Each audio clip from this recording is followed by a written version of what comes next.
There is hope on Capitol Hill and across the United States after the Senate passed a bill to end the longest government shutdown in U.S. history. But the House of Representatives still needs to approve it, and the U.S. President needs to sign it before it can go ahead. Many people across the U.S. have felt the impact, from federal workers to those traveling through airports to people who rely on the nation's Supplemental Nutrition Assistance Program, widely known as SNAP, or food stamps. As funding for the program was cut and millions of Americans begin to miss their monthly food benefits, misinformation is spreading fast. Let's take a look at the facts. During a working breakfast with Republican senators, U.S. President Donald Trump made this remark. I will say about SNAP benefits, so when I was president, we had $7 billion worth, and now they have many times that, because these benefits were given to anybody that asked, and they're up to, I hear, just many times, $47 billion. That claim is false. Federal spending on the program began increasing during Trump's first term and continued to increase under the Biden administration,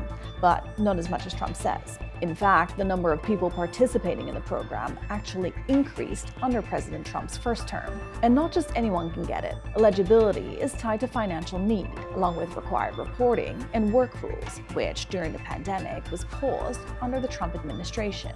And then the Biden administration agreed to make those requirements stricter under a deal with Republicans. Then there's the claim that most of those that benefit aren't U.S. citizens. 59% of all illegal aliens are collecting food stamps, meaning that most of the people getting food stamps from the U.S. government and the U.S. taxpayer are not even Americans. That claim was then posted and viewed by more than 1 million people, but it's false. Nearly 90% of SNAP recipients are U.S.-born citizens, according to the U.S. Department of Agriculture. So-called unauthorized migrants are not even eligible for SNAP, though they may be non-participating members of SNAP family households, meaning that their loved ones may qualify, while they don't. But the misinformation doesn't stop there. As Congress tries to hammer out a deal that touches everything from federal funding to elements of the Affordable Care Act, another claim is spreading online, this time about former President Barack Obama.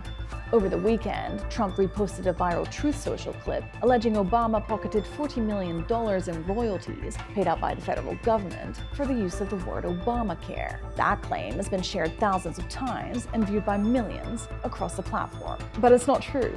The article Trump reposted is from a satirical website called the Dunning-Kruger Times. The website even warns readers to not take what they read seriously.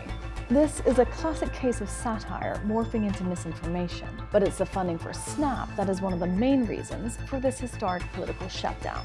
And that is a fact.